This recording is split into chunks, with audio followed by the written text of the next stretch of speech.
మాట్లాడుతున్నాడు. కాబట్టి యెహోవా మాట్లాడుతున్నాడు కాబట్టి మీరు కూడా శ్రద్ధగా వినండి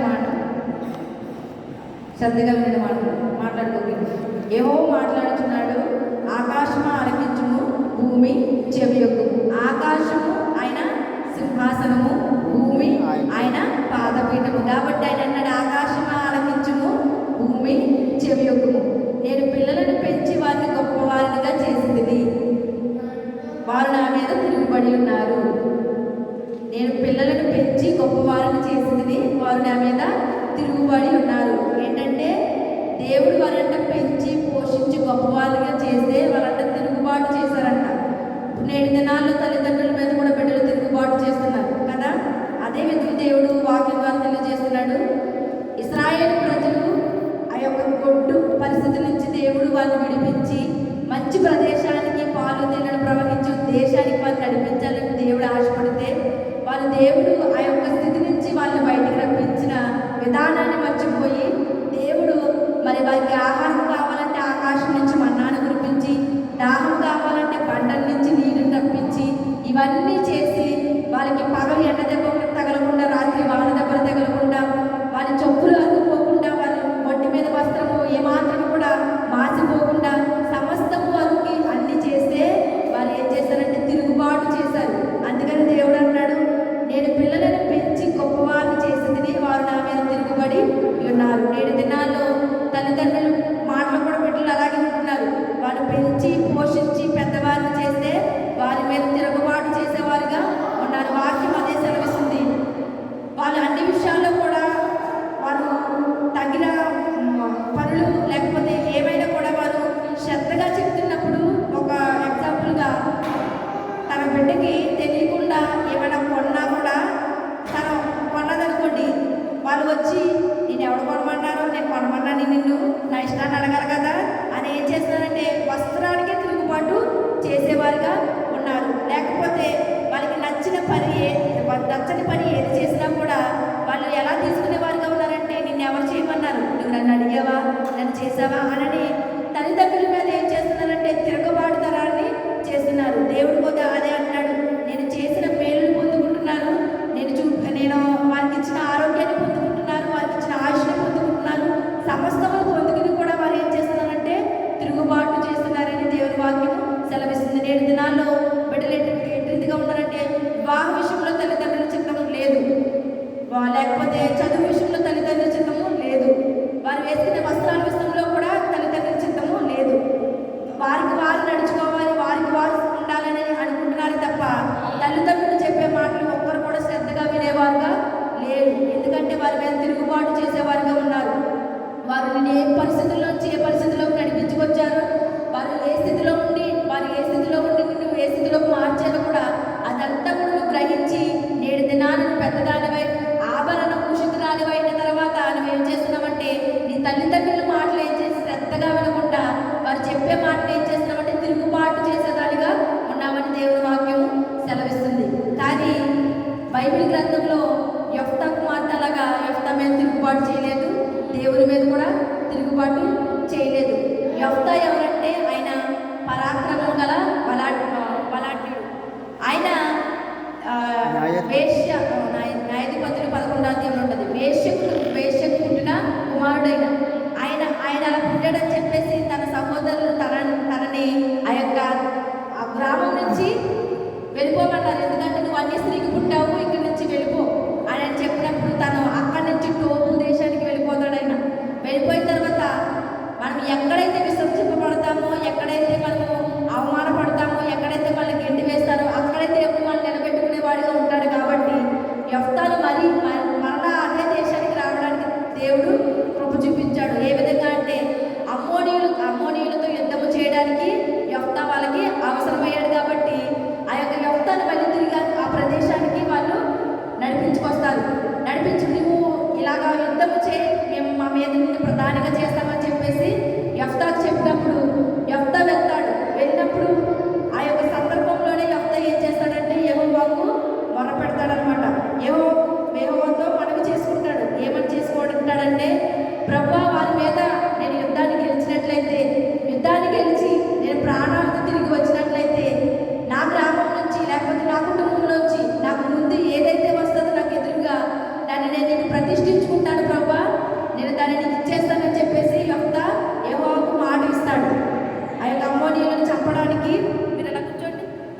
కనపడతలేదు, ఇలా కూర్చో, కనపడతలేదా?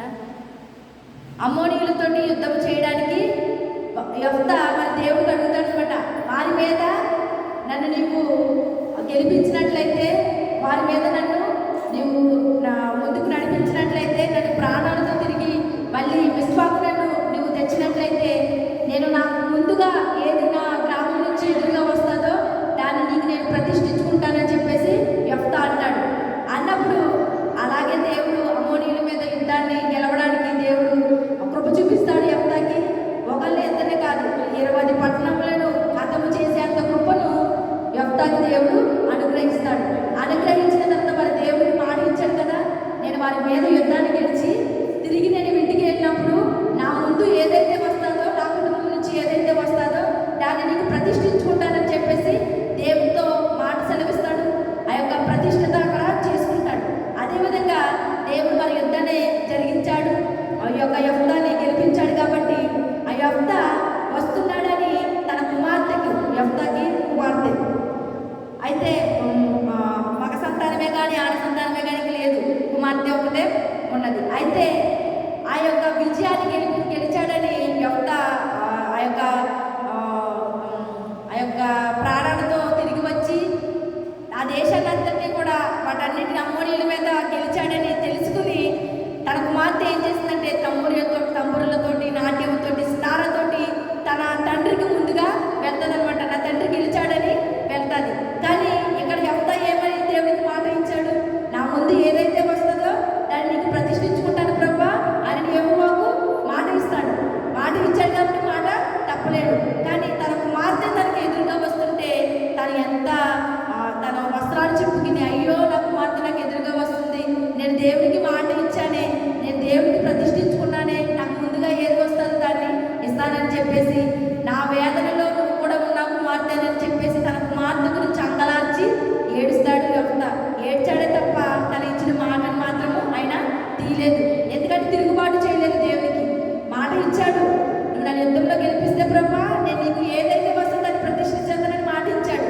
కానీ ఎదురుగా వచ్చింది తన కుమార్తె అయినప్పటికీ కూడా, అయ్యో నా కుమార్తె వచ్చిందే, నాకు ఉన్నది ఒక్కగానొక్క కుమార్తె కదా, ఇంకెవరు లేరు కదా అని అనుకుని దేవుడికి తిరుగుబాటు చేయలేదు.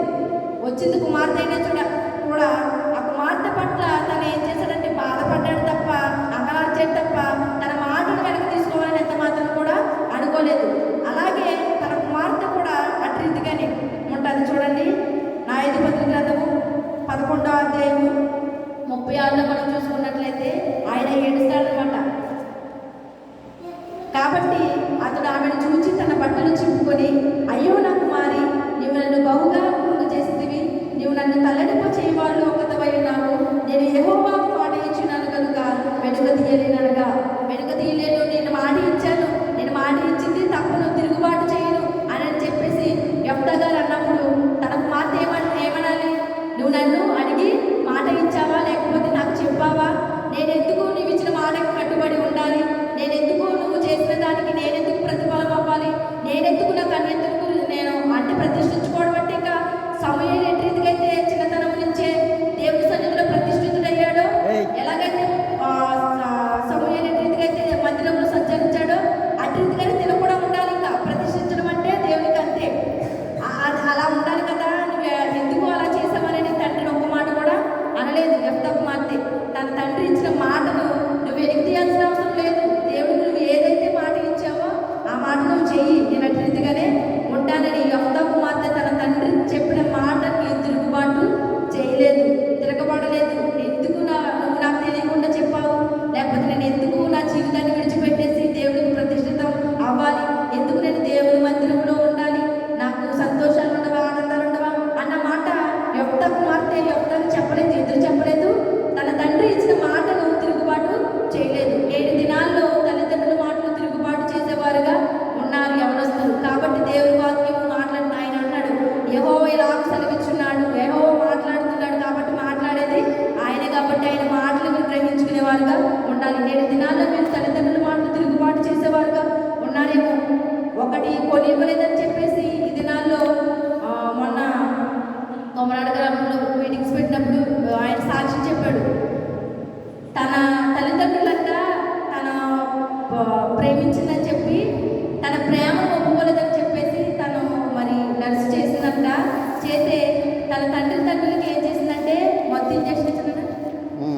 ఇంజెక్షన్ చేసి చంపేస్తున్నారు తెలుసా. తల్లిదండ్రులు తన ప్రేమను ఒప్పుకోలేదని చెప్పేసి తన నర్సింగ్ చేస్తుంది.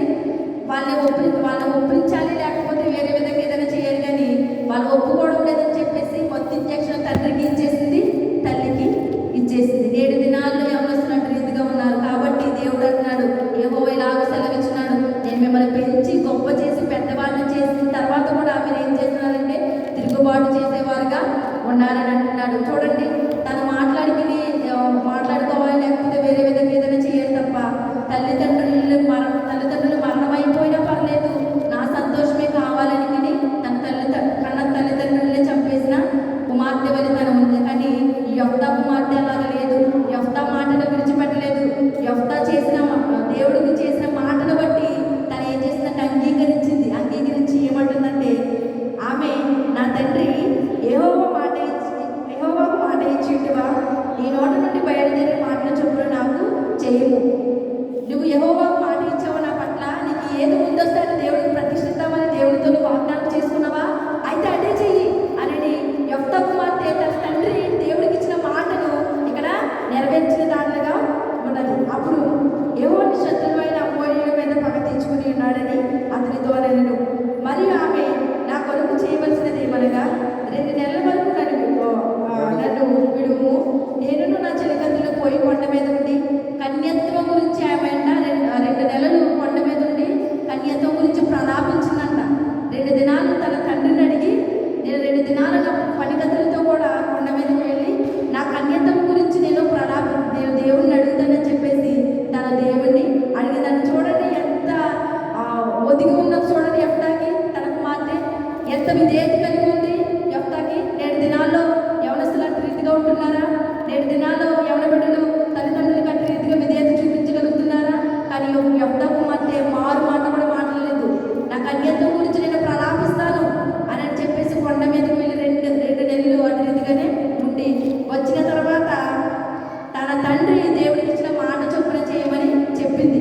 చూడండి, యెఫ్తా కుమార్తె ఎంత విధేయత కలిగి చూపించింది, దేవుడికి చూపించింది, తల్లిదండ్రులకి కూడా చూపించింది. దేవుడు అన్నాడు కదా, నువ్వు భూమి మీద దీర్ఘాయుష్మంతురాలు అవ్వాలంటే నీ తల్లిదండ్రులకి సన్మానించాలని చెప్పింది. అటు రీతిగానే తన తండ్రిని సన్మానించింది యెఫ్తా కుమార్తె.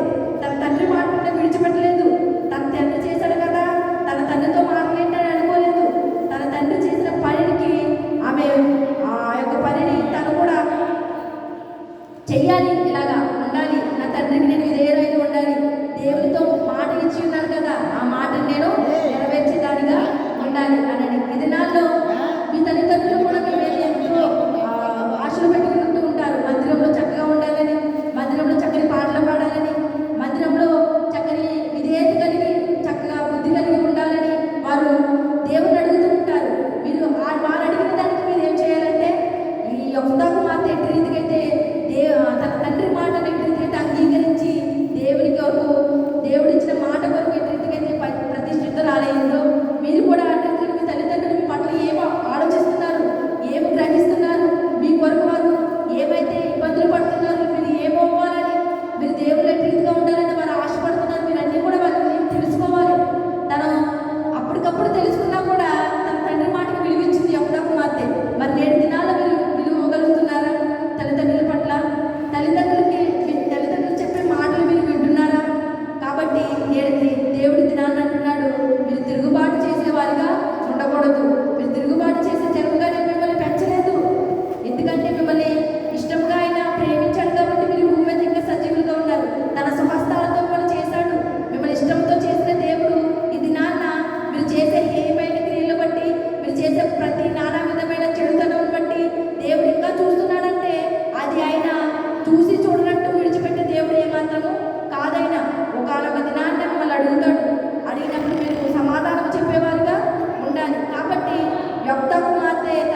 నడిచే మార్గంలో మీరు నడవాలి. వారు ఏ మార్గంలో మిమ్మల్ని నడవాలని ఆశపడుతున్నారో ఆ మార్గంలో మీరు నడిచేవారుగా ఉండాలి. బాలుడైనటువంటి సమయాలు కూడా అన్న అట్రీతిగానే నాకు మార్గం ఉంటే నీకేం చేస్తాను ప్రభు అని పాలు విడిచినట్టు అట్రీతిగానే విడిచిపెట్టేసింది సన్నిధిలో. అలాగే పాలు విడిచిన తర్వాత అలాగే పెరిగాడు, సన్నిధిలోనే ఉన్నాడు. ఇది నా యొఫ్తా యొక్క కుమార్తె కూడా అట్రీతిగానే ఉన్నది. తన తండ్రిని మాటను విడిచిపెట్టలేదు. తన తండ్రి చెప్పిన ఆ యొక్క మాటను ఎంత మాత్రం త్రోసివేయలేదు. తను నువ్వు ఇచ్చావు కదా ప్రభు, ఇచ్చావు కదా తండ్రి ప్రభువు మాట, అయితే నీ మాట చొప్పునే ప్రభువు చెయ్యి అని చెప్పేసి ఎంత ఔన్నత్యం కలిగి జీవించింది తను తన తండ్రి పట్ల. మీరు కూడా అటు ఇదిగా ఉండాలని దేవుడి వాక్యము సెలవిస్తుంది. మీకు హిజ్కియా తెలుసా? 15 సంవత్సరాలు దేవుడు ఆశీర్వదించాడు కదా. తన కుమారుడు తన తర్వాత రాజుగా చేసినది తన కుమారుడు మనష్షే కదా. మనష్షే ఆయన తన తండ్రి ఆ యొక్క రాజ్యాన్ని ఎలా చేశాడో దావీదు వల్ల చేశాడు. దావీదు ఎట్టి రీతిగా అయితే చేశాడో తను కూడా అట్టి రీతిగానే చేశాడు. కానీ తన కుమారుడు దగ్గరికి వచ్చేసరికి అలా లేదు. ఇప్పుడు నిర్గమకాండంలో మనం చూసుకున్నట్లయితే ఒక ప్రతిమను చేసి దాన్ని పూజించి నమస్కరించి ఇదే దేవుడు, ఇదే ఐగుప్తు నుంచి తీసుకొచ్చిన దేవుడు అని చెప్పేసి వాళ్ళు పూజిస్తారు కదా. వాటన్నిటిని కూడా హిజ్కియా ఏం చేశాడంటే ఆ యొక్క ఇత్తడి సర్పములను ప్రతి ఒక్క ప్రతిమను కూడా ఆయన పగలగొట్టేసి మొత్తం సమస్తమును కూడా పోగొట్టేశాడు. ఇంటిని తన కుమారుడు ఏం చేశాడు? తిరిగి కట్టించాడు. దేవుడి పట్ల చెడ్డ కార్యములు చేశాడు. ఎవడు? హిజ్కియా కుమారుడు. తన తండ్రి ఏమో దేవునికేమో విధేయత కలిగి చూపించాడు, తన కుమారుడేమో తిరుగుబాటు చేశాడు. కానీ యొక్క కుమార్తె అలా చేయలేదు. తన తండ్రి ఏదైతే చేశాడో తన కూడా అదే చేసింది. కాబట్టి మీరు కూడా ఏం చేయాలంటే తల్లి చెప్పే బోధనలు విడిచిపెట్టకూడదు, తండ్రి చెప్పే ఉపదేశములు త్రోసివేయకూడదు. అందుకని నా కుమారుడు అనే ఉపదేశమును అంగీకరించము, నీ తల్లి చెప్పే బోధను త్రోసివేయకమని సామెతలో ఉంటుంది. కాబట్టి నీ తల్లిదండ్రులు ఏం చెప్తున్నారో దాన్ని వినండి. మరి ఎవరు ఏది చెప్పినా ఇప్పుడు తల్లిదండ్రులు మన గురించి ఒకటి తీసుకున్నారంటే అది మనకు మంచిదైతేనే తీసుకుంటారు. దేవుడు కూడా మనకి ఏమి ఇవ్వాలి ఏమి ఇవ్వకూడదు ఆయనకి తెలుసు. తన బిడ్డలైనటువంటి వారికి ఏది ఇష్టమో కూడా దేవునికి తెలుసు. కాబట్టి ఎంత కుమార్తె ఏ రీతిగా ఉన్నదో మీరు కూడా దేవుడి వాక్యము సెలవిస్తుంది. కాబట్టి ఆయన అంటున్నాడు కదా, తిరుగుబాటు చేశారు మీరు నా పట్ల, నేనే మిమ్మల్ని పెంచి పెద్ద చేసి గొప్ప ప్రయోజకులుగా చేస్తే మీరు నా పట్ల ఏం చేస్తారంటే తిరుగుబాటు చేసేవారుగా ఉన్నాడు. భూమి చెవియొక్కము వారు చేసింది వారు నా మీద తిరుగుబడి ఉన్నారు అని అంటున్నారు. వారు నా మీద తిరుగుబడి పెంచి పెద్ద చేసి అంటే అన్ని విషయాల్లో ఆయన మీకు తోడుండి మీకు అన్ని కూడా అనుగ్రహించిన తర్వాత కూడా మీరు ఆయన పట్ల ఏం చేశారంటే తిరుగుబాటు చేసేవారుగా ఉన్నారని దేవుని వాక్యము సెలవిస్తుంది. తర్వాత ఏమంటాడంటే ఎద్దు తన కామాంతం నెరుగును, గాడిద సొంత వాటి తోటి తెలుసుకున్నాను. ఇశ్రాయేలుకు తెలివి లేదు, రచనలు యోచింపరు. పాపిష్టి జనమా, దోషభరితమైన ప్రజలారా, దుష్ట సంతానమా, చెరపు చేయి పిల్లలారా, మీకు శ్రమ అని దేవుడు వాక్యం ద్వారా సెలవిస్తుంది. పాపిష్టి జనమా, ఆయన నరులను విస్తరించిన తర్వాత వారు దేవుడు చేసిన కార్యాలన్నీ విడిచిపెట్టేసి వారు అక్కకి చెల్లి లేదు, అక్కకి తమ్ముడు లేదు, తమ్ముడికి అక్క లేదు అన్నట్టు ఆది కాండంలో వారు జీవించినప్పుడు దేవుడు ఏం చేశాడంటే వారిని పుట్టించినందుకు ఆయన ఎంతో సంతాపం పొందాడంట.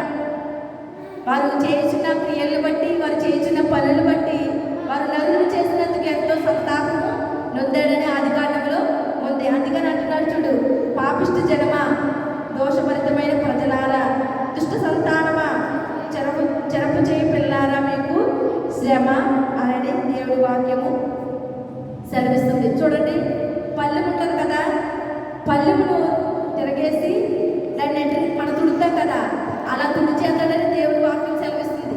అలా తుడిచి వేస్తాను సమస్తములు కూడా అని దేవుడి వాక్యము సెలవిస్తుంది. కాబట్టి ఆయన ఎందుకు అలా అన్నాడంటే నరుల్ని ఎంతో ఇష్టముగా ఆయన చేశాడు. చేసిన తర్వాత వారు చేసిన క్రియలు బట్టి, వారు చేసిన పాపములు బట్టి దేవుడు వాళ్ళు చేసినందుకు ఎంతో సంతాపం నొందాడు. అందుకని ఇక్కడ వాక్యం సెలవిస్తుంది, ఎద్దు తన కామంతో నెరిగిన గాడి సొంత వారి తెలుసుకున్నాడు. ఇశ్రాయేలు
స్వరం చక్కగా ఉంటుంది, దేవుడు మారుస్తాడు చక్కగా.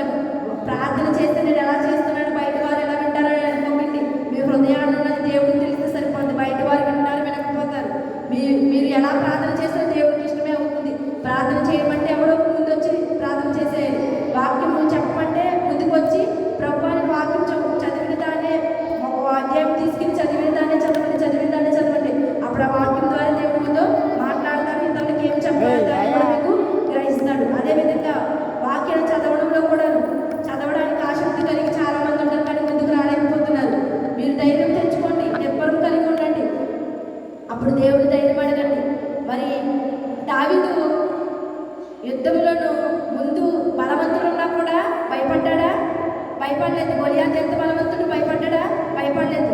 కాబట్టి మీ ముందు ఎంత యుద్ధం ఉన్నా కూడా మీరు దేవుడు తలుచుకుని ముందుకు అడిగేయండి. దేవుడే సమస్త విషయంలో మీకు గొప్ప కార్యములు చేస్తాడు, గొప్ప మేలు దయచేస్తాడు. కాబట్టి ప్రార్థించండి, దేవుడిని అడగండి. ఎవరి కాలం నా జీవితం ఎట్టి రీతిగా ఉండదు, ఎవరి కాలంలో నేను ఎట్టి రీతిగా జీవించాలని దేవుడిని అడిగితే సమస్తము మీకు సమకూర్చే దేవుడు కనుక మీకు సమస్తము మీకు చెప్తాడైనా. మనుషుల ద్వారా అయినా చెప్తాడు, లేకపోతే దర్శకుల ద్వారా మీతో మాట్లాడతాడు. మీరు గ్రహించుకోండి. మీరు వచ్చి వెళ్ళిపోతే అది దేవునికి పైన సువాసనగా ఉండదు, చెప్పిన నాకు కూడా విలువ ఉండదు. కాబట్టి ఇక్కడ ఉన్న నేను విన్న మీరు కూడా దేవుని యొక్క ఆశీర్వాదం పొందుకునే వారుగా ఉండాలంటే ఏవో మాట మీరు శ్రద్ధగా వినేవారుగా ఉండాలి. మందిరంలో ముందు జాగ్రత్తగా చక్కగా కూర్చోండి మందిరంలో. ఎందుకంటే ఇది మందిరం, స్కూల్ కాదు. మందిరం లేకపోతే వేరే ఏదైనా కాదు. ఆయన మందిరంలోని ప్రవర్తన జాగ్రత్తగా చూసుకోమని దేవుని వాక్యం సెలవిస్తుంది. కాబట్టి అందరితో కూడిన ఆటపాటలు ఏమీ కూడా చేయకండి, శ్రద్ధగా ఉండండి. అదేవిధంగా వస్త్రాల విషయంలో కూడా చెప్తున్నాను నేను.